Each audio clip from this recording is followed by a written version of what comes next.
धनुष की शक्ति परखने के लिए छोटे भाई ने अपने ही बड़े भाई को निशाना बनाया और एक ही तीर से उसे चट्टान से नीचे गिरा दिया। लेकिन जैसे ही बड़ा भाई नीचे घाटी में गिरने वाला था, 200 साल से बंद पड़ा एक दिव्य धनुष अचानक जाग उठा। इस जगह की रक्षा कर रहे दो महागुरुओं को तुरंत कुछ अजीब महसूस हुआ। अगले ही पल वो दिव्य धनुष अपनी जंजीरों से निकलकर तेजी से बाहर उड़ गया और गिरते हुए आदमी को हवा में रोककर सुरक्षित जमीन पर उतार लाया। दोनों महागुरु यह देखकर हैरान रह गए कि धनुष उस युवक के साथ जुड़ाव महसूस कर रहा था, जैसे वह उसी की तलाश कर रहा हो। यह समझकर कि शायद वही धनुष का असली मालिक है, उन्होंने उसे अपना शिष्य बना लिया। 1 साल की शिक्षा में उसकी ताकत बहुत बढ़ गई और धनुष व तलवार चलाने में वह बेहद माहिर हो गया। उसकी प्रतिभा देखकर गुरुओं ने उसे दिव्य धनुष दे दिया और कहा कि यह तो सिर्फ एक साधारण काला लोहे का धनुष है, जिसका वजन थोड़ा सा है और उसे हमेशा इसे अपने साथ रखना चाहिए तथा अभ्यास भी इसी से करना चाहिए। जब युवक ने इसका इस्तेमाल करना चाहा तो उसे पता चला कि वह इसे ठीक से उठा भी नहीं पा रहा था। दोनों हाथों और पूरी ताकत लगाने पर ही वह थोड़ा सा ऊपर उठता। जब उसने धनुष की डोरी खींचने की कोशिश की तो पूरी शक्ति लगाने पर भी वह बस थोड़ा सा ही खींच पाया। इससे वह अपने ऊपर शक करने लगा। गुरु ने उसे शांत रहने और कबीले में जाकर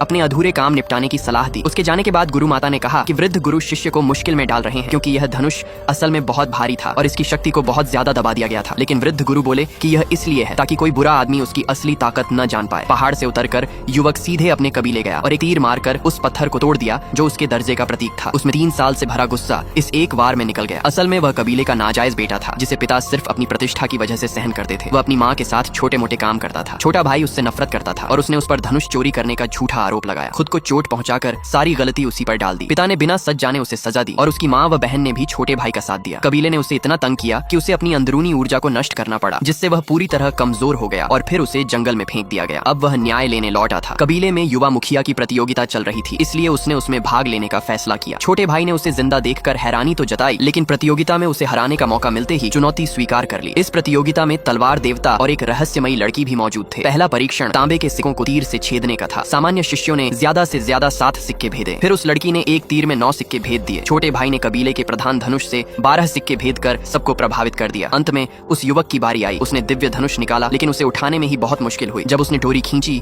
तो उसका चेहरा लाल हो गया, शरीर कांपने लगा और वह बस थोड़ा सा ही खींच पाया। तीर की दिशा बिगड़ गई और वह सिक्कों को छू भी नहीं पाया। तीर लक्ष्य तक पहुंचने से पहले ही नीचे गिर गया। लोग उसका मजाक उड़ाने लगे और उसे निकम्मा कहने लगे। दोनों महागुरु यह देखकर चिंतित थे। गुरु माता गुस्से में थी, लेकिन वृद्ध गुरु बोले कि अभी और परीक्षाएं बाकी हैं, वह आगे जीत सकता है। युवक बहुत निराश था, पर तलवार देवता और युवती को कुछ अजीब महसूस हुआ। वे दोनों उसके पास आए। जैसे ही युवती ने तीर उठाया, जमीन फटने लगी। यह देखकर तलवार देवता हैरान रह गए और चिल्लाए कि यह आखिर कैसे हो सकता है।